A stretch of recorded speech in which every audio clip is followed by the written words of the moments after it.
Voiceover Coffee Shop, episode number 37. Welcome to the Voiceover Coffee Shop, where we share our morning with some of the finest names in voiceover.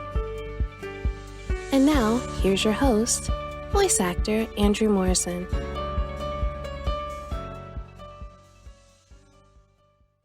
Hi there. My name is Andrew Morrison, and welcome to the Voiceover Coffee Shop, where we start our day with some of the finest names in voiceover. If you'd like to know more about me, feel free to check out my personal website at www.andrewdmorrison.com. In this episode, we have my very dear friend, Katie Leigh. Katie is a multi-faceted voiceover veteran. She is beloved as Connie Kendall in the world's longest-running international radio drama, Adventures in Odyssey. Other roles she is really well known for is Honker Muddlefoot in Darkwing Duck, Sheila the Thief in Dungeons & Dragons, Richie in Richie Rich, Sunni Gummi in Disney's Adventures of the Gummi Bears, Alex in Totally Spies, and so many more.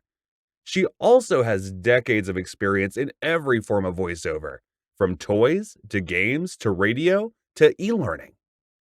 In this episode, we talk about creating a character voice in 3 steps, how to bring the funny to your script, and keeping your mental Rolodex both stocked and inspired. How are you? Hi. Hey, I think Hi. I'm kind of best known for a few other things. That's not really, I don't know where that description came from, but some people know me from the Muppet Babies a long time ago. I did Rowlf's the dog's voice. I did Honker Muddlefoot's voice in Darkwing Duck. That's pretty popular. And then I also voice a character named Connie Kendall from Adventures in Odyssey, which is a radio program I've been doing for 34 years. I grew up with that radio program. Did you really? I didn't know that. I You didn't absolutely tell did. me that, I don't think. Absolutely, yeah. No, my parents used to play it for me in the car when I was a kid.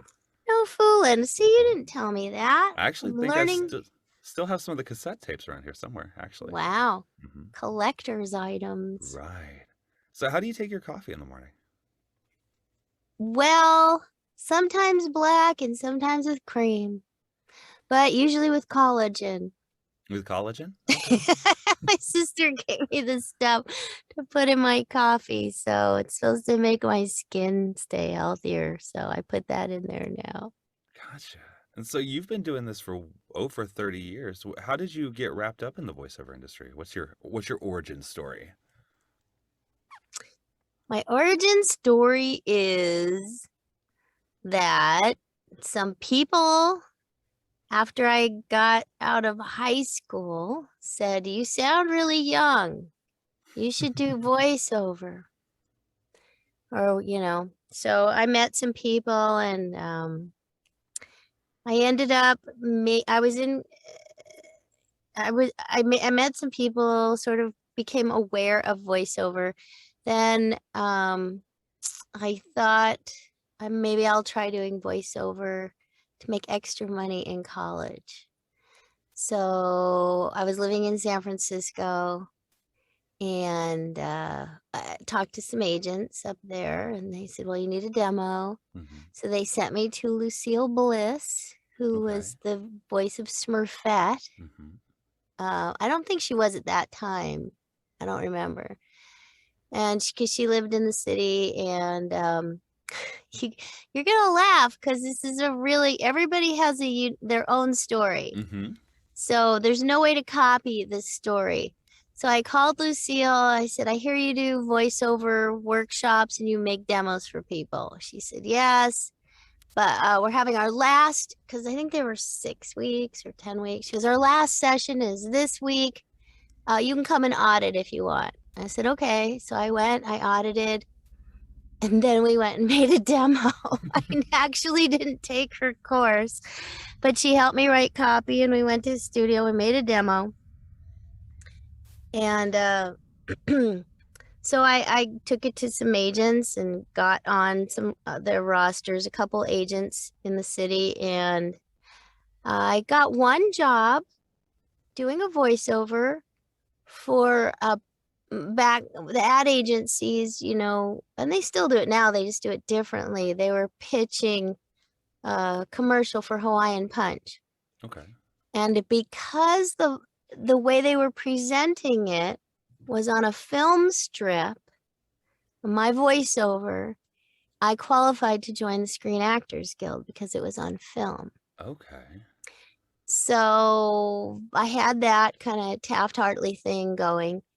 And I was I went on an audition. I was like, I was a junior. I would have been a junior in college, but I didn't know what I wanted to major in. So I sort of dropped out for a while.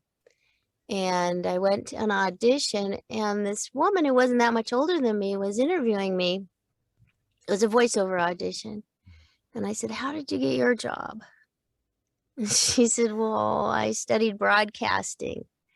I went, "Shut the front door. You can major in broadcasting? That sounds like fun. I want to do that." And she said, "Oh, San Francisco State had that major." So I went back to school and I got my degree in broadcasting. And then I don't think I did more than a couple jobs, if I did any, voiceover wise, but I must have done some. I knew I was in the union. So when I graduated, I thought, now what do I do? And everybody in San Francisco said, "Well, your voice is better suited for animation." There were no such things as video games back then. And because they do that in San Francisco now, they said, "You should go to LA. Go to LA to do animation." And I am actually from Los Angeles. So it was like, I don't want to go home, but I want to make money. So I said, I'll go back to Los Angeles and give this a shot. And if I can't make a living in 2 years, I'll find something else to do. And it's been that way since 1981. Wow. So what were you going to college for the first time before you went for broadcast? College. Just college. You know, you have to take general ed courses first, but I didn't have a major. Okay. I thought about linguistics because I really liked that. And then I thought, what do you do with a linguistics degree? So I didn't do that, although that would have been great. I probably should have. Did anything that you learned while studying broadcasts kind of carry over to what you apply in your voiceover business? Yeah, actually it did. It's kind of funny because I had it was an old department. If anybody knows who Jack Angel is. Yes. He also graduated from San Francisco State in broadcasting in the 50s. And I think we had some of their same equipment. Okay. Old stuff. But my professor, I had a professor who taught a textbook, television and radio announcing, because that was when announcing had us, certain. And another class, it must have been a writing class with him.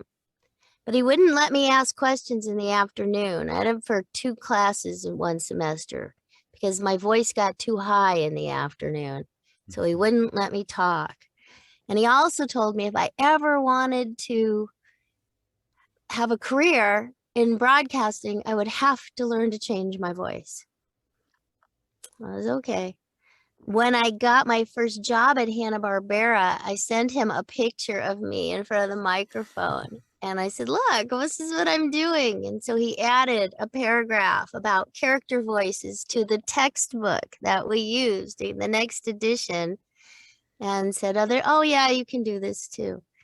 But I mean, what I learned, I learned the IPA, International Phonetic Alphabet. I learned some things about aesthetics that I actually think help with my website. And I have a YouTube show now with Will Ryan, and I didn't know what a thumbnail was, but when I figured it out and knew I had to make them, I think that helped design that. I think we had some production classes, and that was good. And I learned how to edit. Okay. But tape. So we used to cut, tape with razor blades, and I really loved it. So what was the inspiration behind Tell You Later? Oh, I'll tell you later. Okay. But first, let me tell you, What happened after you said what applied? I mean, I was really good at editing and I did editing. But then around 2000, I walked into it. I was already working in voiceover. And people had gone from reel-to-reel demos to cassettes to CDs, which were really expensive to produce. And then I went in and someone had a digital studio. And I saw that wave file and I was like, oh my gosh, game over. I don't have to produce demos anymore. This is great. And so and I got to transfer my razor skills into my editing skills at home on the computer. And so I don't know, maybe that translated somehow. Gotcha. Fantastic. So Tell You Later, the inspiration for Tell You Later, COVID, I think. Will Ryan, who's my co-host, and I've worked with him on more shows than anything I've ever done, in my career. I mean, he's done a variety of things at Disney that I never did. I mean, and Don Bluth, he's voice of, many characters at Disney. And he's written songs and all kinds of stuff. But we worked on a lot of projects together. He also works on Odyssey with me. And I guess he just, sitting around, I guess, because of COVID, watching YouTube made him want to do a YouTube show. So, my husband said he would help produce it, and Will was gonna come over. He's like, okay, let's just do this. Let's do this show, because we have fun talking to each other. We've written a book together called Adventures in Oddity. Which is available on my website if anybody wants. We now have the bonus edition. So we added 58 pages to it, and Will says, to prove once and for all that we are nothing like the characters we play on Adventures in Odyssey, which of course isn't exactly true. And so it's kind of fun. So we wrote the book, we did that, we recorded it, audio recording of it so people can download it. And of course the audio has much more music than the book. So if people like that, they can definitely hear us recording it. Then we made a video. Oh, that's what. So then my husband got the idea. We did the bonus chapters. We shot us reading it. But so there was video to it. So now I don't know, I guess that was the precursor to, hey, let's do this show. So we set up and just sort of started experimenting how we would do it. And a couple days before Will was coming over, I like to have things organized. And I said, so we're going to do a show. We don't even have a name for the show. What are we going to say? We'll tell you later. And then that's where the title came. I said, well, let's just call it Tell You Later. Gotcha. Fantastic. So I understand that you also do a lot of coaching. So what are kind of the fundamentals of what you teach in your coaching? Well, you were in my workshop. I So am. why don't you tell me what you got out of it first, and then I'll Got fill the in sheet blank. right here. Oh, is that the cheat sheet? Yes, the create a character in 3 steps. Choosing an emotion, choosing an archetype, and giving them an actionable thing to do. An actionable thing to do, yes. Was that news to you? No, it was not. But something that I've been having, I've been trying to tap into more that I would like further advice on is, how do you go bigger without just being louder? Because a lot of animation, what they're looking for is funny. So how do you figure out how to bring your own funny to the script? So funny you would say that, because I did a talk at the One Voice conference, and one of the titles I was going to go with, I started writing notes, was called Finding the Funny. Oh, okay. Yes, because I think that's a good topic, and people need to discuss it. And there are a lot of elements to comedy. One of the thoughts I had when I was making the notes is, when you watch comedy on TV, right? Then we have situation comedy, right? And a lot of times the characters are serious, but the situation is ridiculous. Right. Right? Or situation's serious and the characters are ridiculous. And sometimes there's both. So I think part of finding the funny and it being bigger, you're right, it doesn't mean louder. It means having a bigger personality. Like Joctopus. Joctopus. That's right. And it's about attitude and knowing who you are and then leaning into that. So, if you're a girl who flirts all the time, you could say, oh, hi, I think you're really cute. Here's my phone number. Right? That's flirting. But how do you make it bigger and funnier without being loud? Hi, I think you're really cute. Here's my number. You can call me anytime. You don't have to be big, but you have a bigger presence. You kind of emphasize those qualities more. And I think that's funny. Of course, funny also is the element of surprise. Okay. So delivering a line in a way that people don't expect, or you have to understand timing. Because that's really important, right? Right. I mean, just watch things that are funny. If you have a good sense of humor, there are some people who have a good sense of humor and understand what's funny, and other people wouldn't know funny if it hit them in the face. So, I mean, there's certain instinctual things, I think, that come with comedy that I don't think that you can teach. Okay. I mean, if people already understand it, you can teach them how to use it, maybe. But, being able to play. I just taught somebody, I just had a coaching session a couple hours ago with someone who wanted to know how to differentiate the ages of kids if she's doing kid voices. And there are a lot of women who have kind of interesting voices and they talk like this, and that's just their normal thing. But they don't know how to think like a kid. So if you think that you can sound like you're 4, just, by talking higher and like this, I don't think I really sound like I'm 4.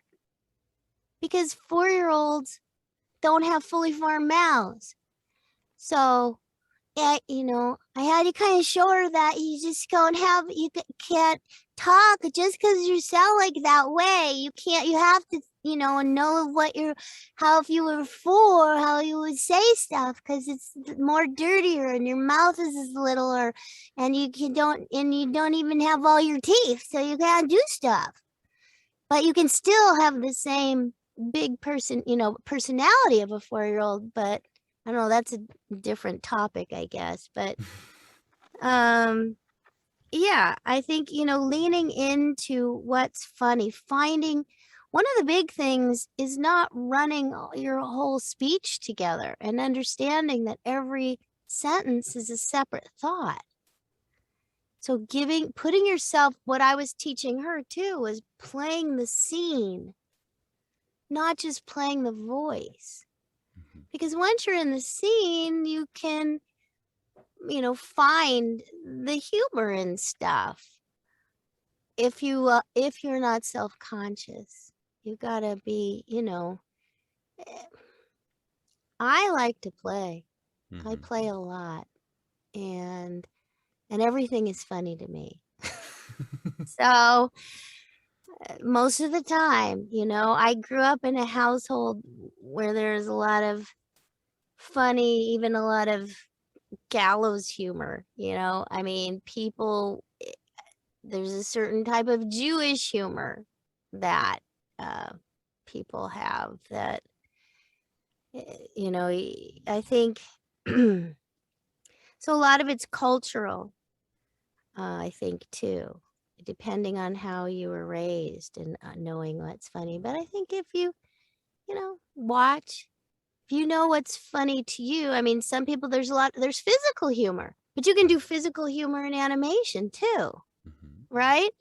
Like if you're playing a little kid and and you happen to, maybe he's got like a voice like this, and then you could add some stuff that our ears are here. They hear that. Oh, ugh. You don't have to see it to hear it, right? I'm sorry, what?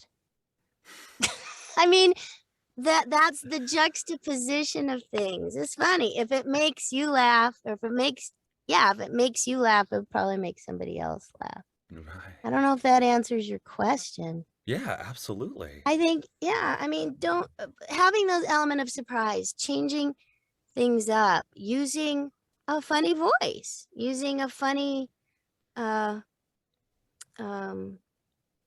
cadence when you talk.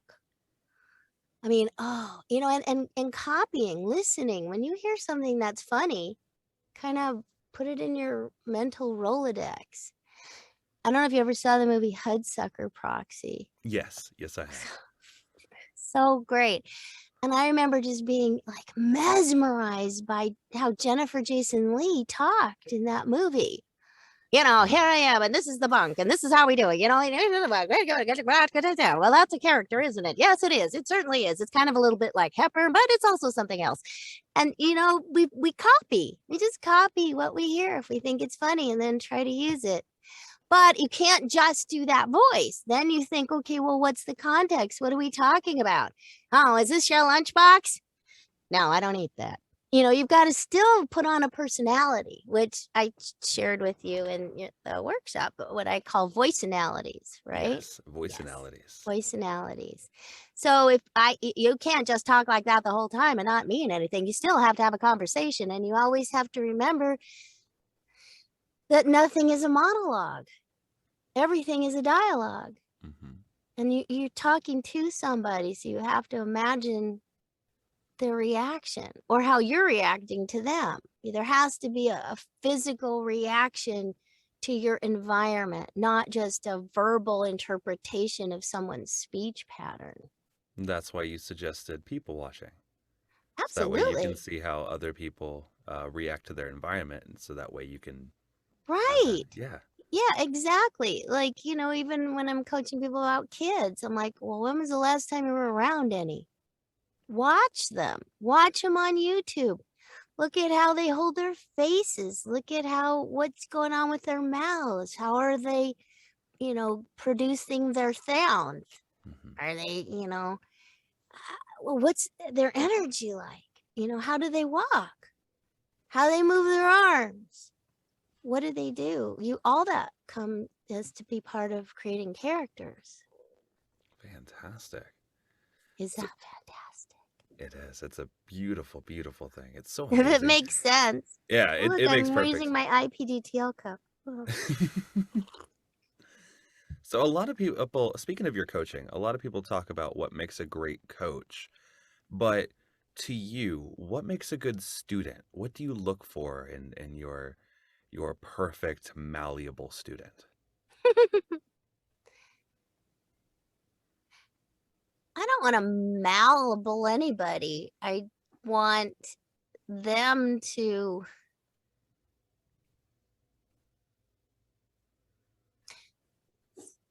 I want them to listen. I want them to be able to play. I need them to let go of being self-conscious. I guess that's what I meant by malleable, is somebody you can play with a little bit more. Yeah, that wasn't the right word. Somebody who doesn't predetermine how they're supposed to read their lines. Okay.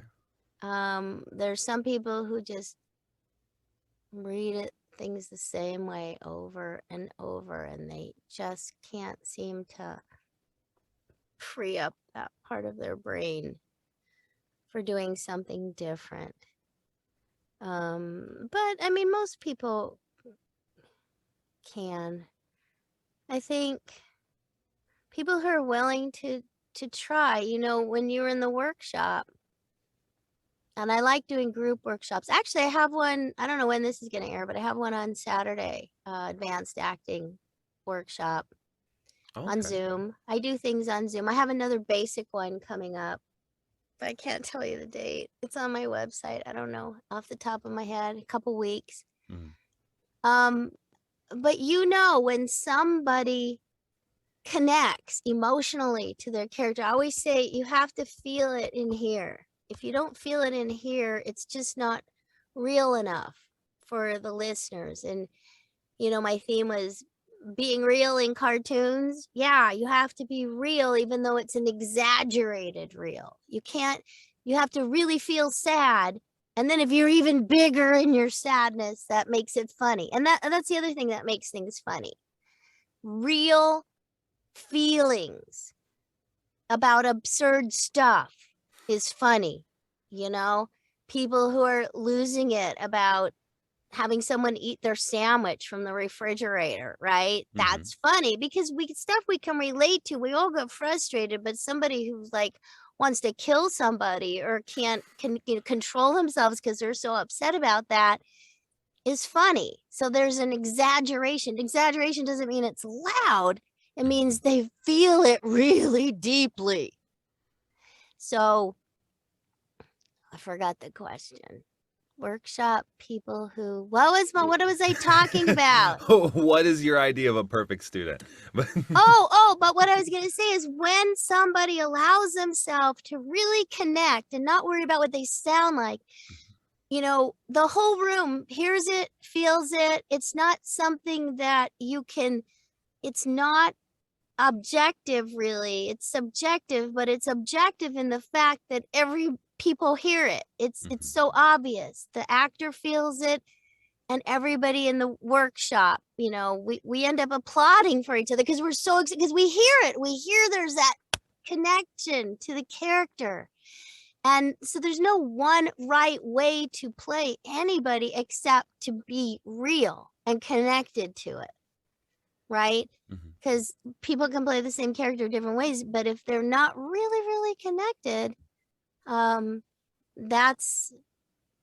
it's just not good enough.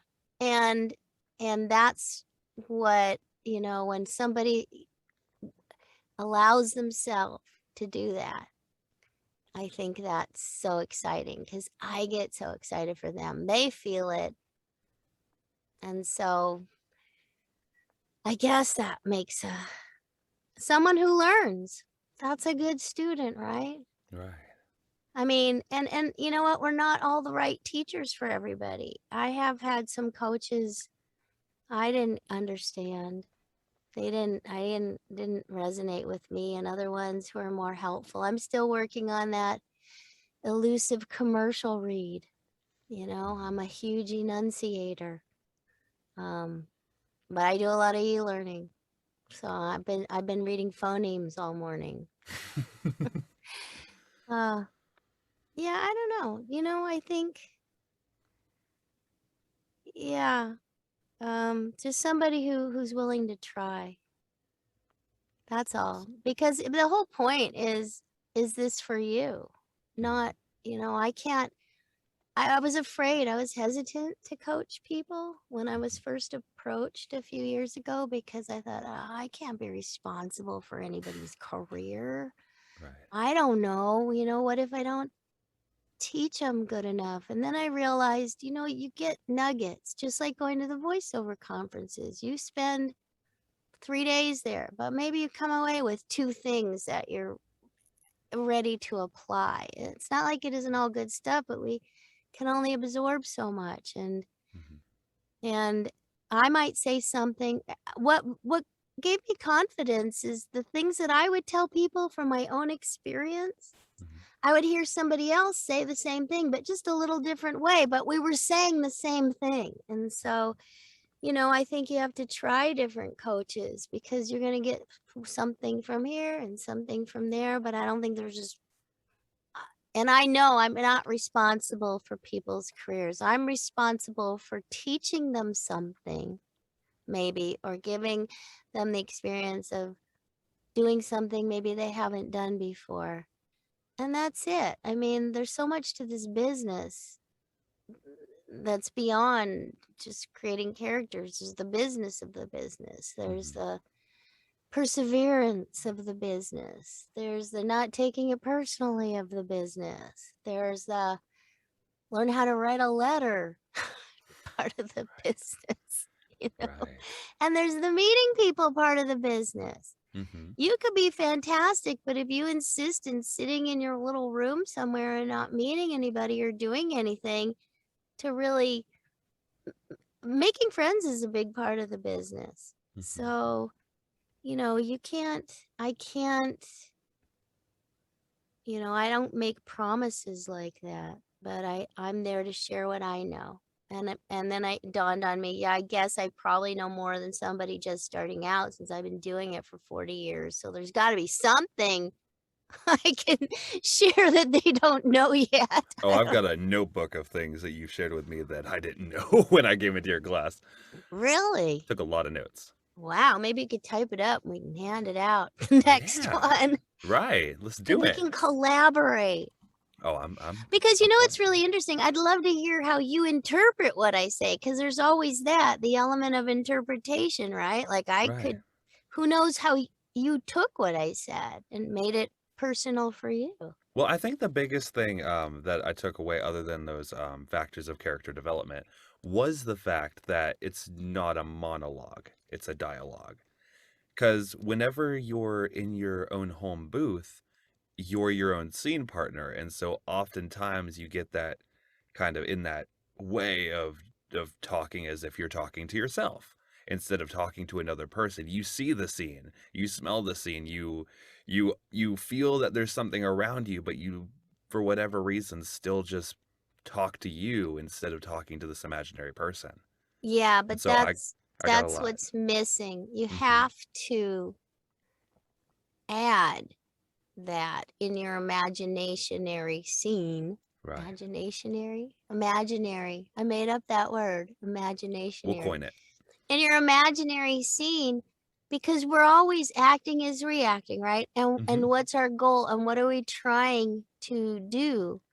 So if you can't picture why you're saying something, what you're trying to communicate, or what you're trying to effect, you know, what you're trying to make happen, and how you feel, you know, in the process, then you're missing a huge element, because we are, you know, you are talking to somebody, and or even if you're thinking, but you have to imagine, like, how am I going to talk to Andrew right now?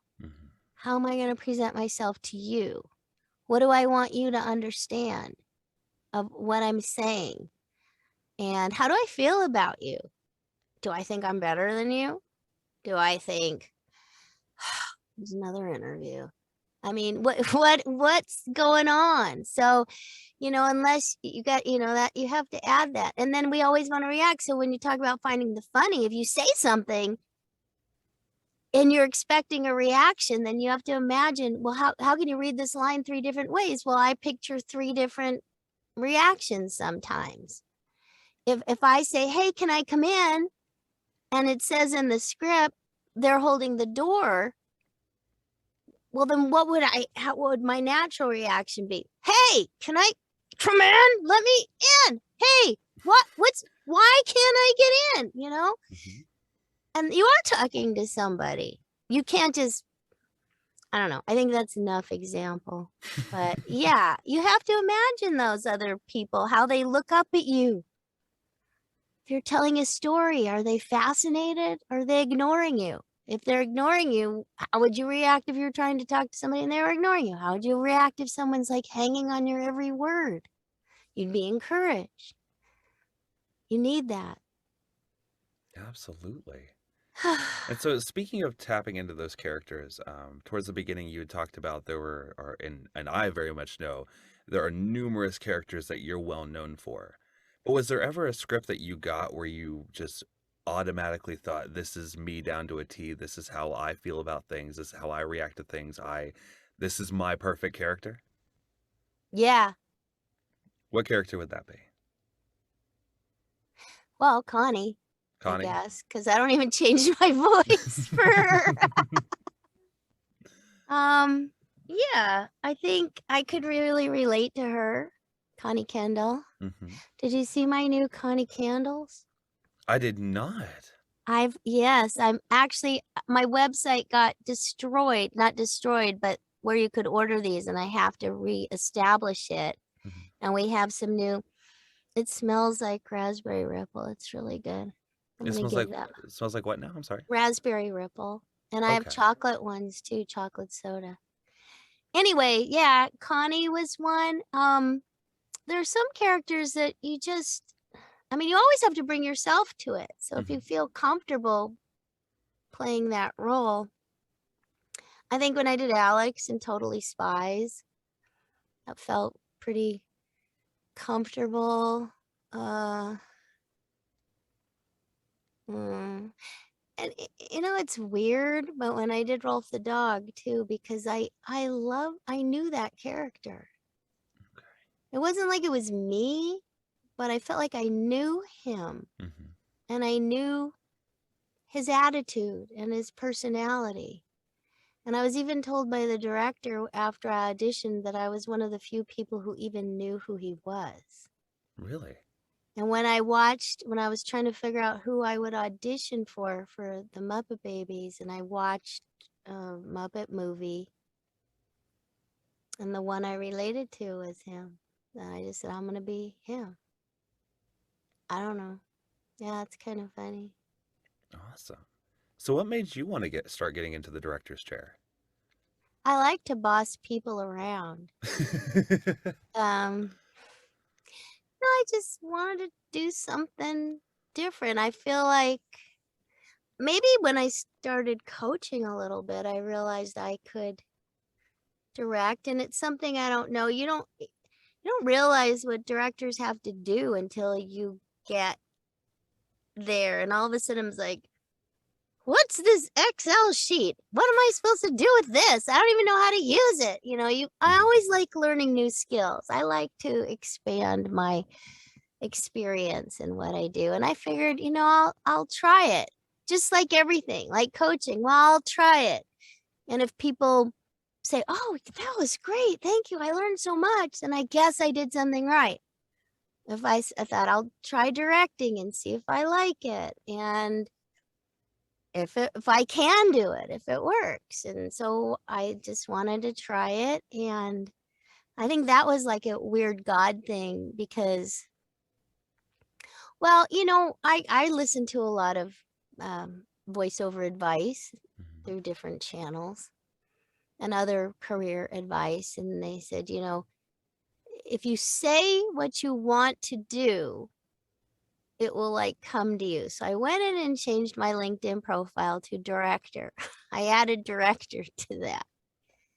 And I just started saying, no, I am. I can be. Oh, I did direct something. Rex Tanner and the Sword of Damocles is this cool original script that what's the name of the company? Audible Scripts. It doesn't exist anymore. They asked that, okay, I always wanted to direct Odyssey. They still haven't let me do an Odyssey. But this Audible Scripts, I was working for them.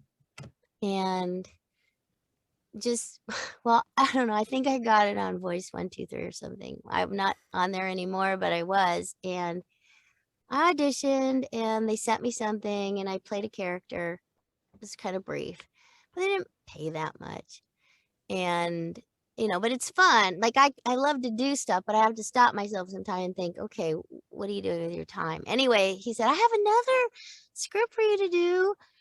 We want you to play this character. I want you to audition. I go, no, I don't want to audition. I don't really, I don't have time for that. I don't want to. It's okay. Thank you very much for thinking of me. Then I get an email. Okay, so we cast you in this role. This is what you're playing.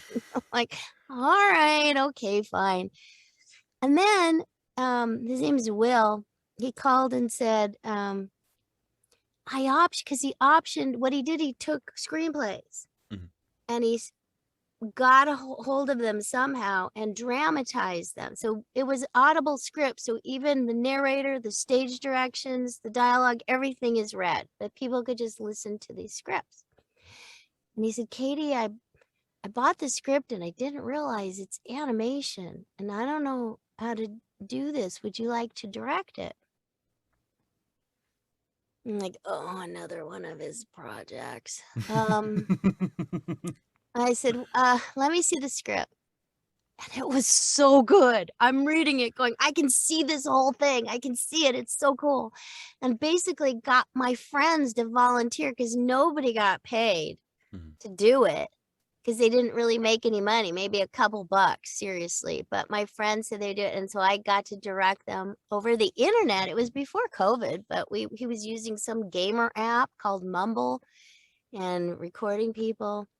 But it was really fun. So that was kind of how I said, oh, this is fun. Now I'd like to try doing a show. And so right now I'm directing the show called Chi Love that's on YouTube. You don't see our names in the credits on YouTube, but you see it on IMDb. It's original animation from Sweden and it's fun. So, it's just, I like learning new things and doing new things. And like I said, I'm not opposed to finding out I don't like it, or if I suck at it, then, no one's going to ask me to do it again, right? Gotcha. So whenever you're directing, when you're going through the auditions and stuff like that, what are certain things like traits of an audition that stand out to you? Well, definitely if somebody feels, it seems like they have a handle on the character. And if they're, well, I was just involved in casting a new series that I will be directing if it gets funded and sold, called A Few Good Miles. Okay. And that was tough listening to everybody's auditions. But there's that intangible thing, just like in the workshop when somebody does something and the performance just sticks with you or it makes you laugh. Because I was just helping cast a little bit for directing. It was really the producer's call. But when he'd hear something that just cracked him up, he's like, I got to use this guy. They're funny. They're good. They're, professional. And then, yeah, I mean, that's all. It's just hearing them own the character. And, you can't play everybody. Not everybody's perfect for every part. But like you said, there's some people who, oh, yeah, I get this. I get who they are. So then those are the roles you really were meant to play. I mean, if you really don't get it, you're probably not going to get cast in it, right? Right. I mean, that's kind of math, I think. But the people you can relate to, you have a better chance of getting cast. And then, and I always want to reassure people. Sometimes so many people did a great job. Then when you have to cast and you have to balance the voices to make sure this one doesn't sound too much like that. Well, she kind of sounds like her. Who do we want more in which role? If we're going to do that, then we got to pick somebody else for this other one. Because it's like painting. You can't, everything in your house isn't all white, right? There's other colors, accents and stuff. So you got to balance it out. Yeah. I mean, it's one of those things, you just hear it. You know it when you hear it. Gotcha. I don't know. Another, yeah, I do. So another thing that you said that really stuck with me is one of the best things you can do as a voiceover artist is not staying in your booth all the time, but making sure that you balance your personal life and your voiceover life. Get a life. So what do you do outside of the booth? What do you do outside? I ride my bike. Okay. I go for walks with friends. I go to the movies. I go to church. I lead a Bible study. I like to go out to eat. I visit my family. I like to travel. Going to conventions is always nice. I get to meet people. Not everybody gets to choose to do that. I think, doing something that's not voiceover related is really important. Join a bowling league or something, or when you have kids, you meet other people, because you get your inspiration outside of it. Plus, it's healthy. I don't live very far from the beach, so I try to go down to the beach on Sunday. I mean, I could go there every day, but I don't because I'm stuck in here working. But I'm like, no, I got to get out.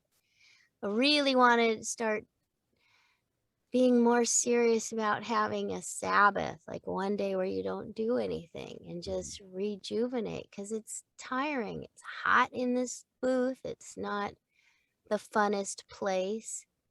Part of directing, I got to go to another studio, but that's still voiceover related. But go walk on the beach, go see something you haven't seen before, go to a museum. I went to a glass museum on Sunday in New York, which was really interesting, because it does so many things. It helps you emotionally. You need friends, so develop friendships, cherish your friends, cherish your family. Don't think of them as extraneous, disposable, expendable crew members, because this is a job. Most of the people I work with who are very successful, it's so interesting because compared to the newbies I meet, when we started, it was different, I think. How so? Well, because it's a job that we love. It's a job that we love, but it's not our whole life. Rob Paulson plays hockey, and everybody does something, they do something that's not like we weren't a group of people back in the 80s who woke up and said, oh, all I want to do is record all day long. No, it's like, yeah, we want to go to work for 4 hours and have the rest of the day off. We want to go shopping and cook. I cook, I crochet, sometimes I knit, I read. That was a great job. Back in the day, we could work part-time and make a full-time living. What could be better than that? Now you have to work 4 times as hard to maybe make a living. It's not the same thing as it was back then. So I don't think, and when we used to meet people at auditions, and that's what makes voiceover people different from the on-camera people too. Pretty sure, because the on-camera people are all studying their sides and not talking to each other and talking to themselves. And we might, read our stuff. We'd sit in the waiting room and make friends. All my friends were people who sounded like me because we'd all go to the auditions at the same time, right? For the same roles. But we were all friends and we were happy. We figured somebody's going to get the job, and then the next time I'll get the job. Where it was just this very egalitarian sort of atmosphere too. And we'd meet each other and, just get to know each other and their families and be friends. And that was the social part was kind of a big part of the job too. So it's different now when you're locked inside your booth. It just naturally came that we would have social life going to work. And now you don't have a social life going to work. You're by yourself. So definitely need to volunteer, do something, get outside. I don't know. I really believe you have to have a life, because otherwise your whole identity is wrapped up in the wrong thing. And it's very easy to, I'm sure, get depressed or whatever, I might not be able to control what happens with my auditions, but I can control what I put in my soup pot today, and I can be happy with those little, there's all kinds of little successes that we can experience every day that have nothing to do with voiceover. And I think, you know, not to get too spiritual, but I really believe our purpose is, you know, to help other people and to be there for other people and to see how we can serve. And, you know, that can be very rewarding. It meant we might not think it is, but it is. And that does a lot more for your self-esteem in the long run than booking a job. Although we all want to book jobs, and every time I book one, I'm like, yes, this is, you know, we get excited because we get fired every day. That's the other thing. There is no contract for life. Bob Bergen, how many times has he auditioned to be Porky Pig? A lot. A lot. Yeah. So, you know, you have to enjoy what you do. You've got to be in the moment, which is good for your voice acting. It's like improv and life. Be in the moment, you know, and enjoy every moment, because as we've seen the past couple years, life is like, psh, you can't count on anything. So you should do what you like to do, and don't be too hard on yourself. Because when you're too hard on yourself, then you end up being too hard on other people too. And that doesn't make for a happy life either. Yeah. In my opinion. The end. Brush your teeth. Right. Go to the dentist. Yeah, it's hard because, you know, before you'd go to your agent's and you'd go to your agents, you'd audition.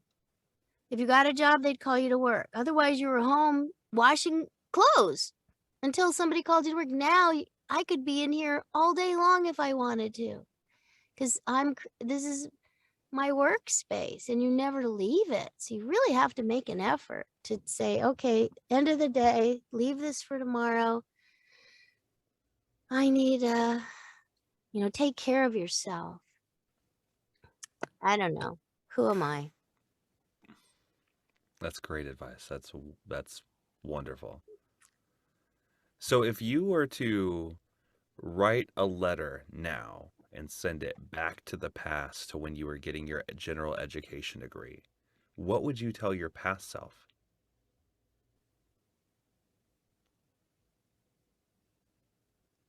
Keep doing what you're doing. It's all going to work out. Don't worry. There's no one right way to do anything. You know, but I didn't worry back then. I just thought I needed a degree. And it's good. I don't think you need a degree. It's so funny because I know Portia Scott's working on a curriculum for voiceover, but you can't go to college for voiceover. Right. But you never know what kind of copy people are going to hand and put in front of you. So you need to have a pretty broad understanding. You need to know a lot of things, even a little bit about a lot of things. I think college is good for that, or just reading, because you don't know what topics you're going to be talking about, or reading about. But yeah, I don't know. Maybe I would say, yeah, just do what you feel like doing and don't worry about what's right, But I don't know. I have a really short memory. I guess maybe that helps. It helps in this life. I just kind of really seriously do go one day at a time. I don't know how I got here. I just shake my head. Will and I, it's funny when he worked on Gummi Bears too. Oh, and we did Dumbo Circus together, and we do Odyssey. And we were like the youngest people. We worked with June Foray and Bill Scott and Paul Winchell and like all these people that we grew up with, and who would tell us these stories of their old radio days, and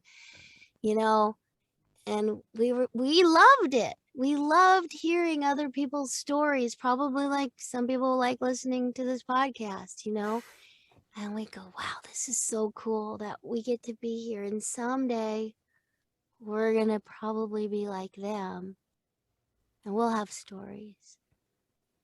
I don't know what made me say that. I don't know what we're talking about, but I just remember that thinking,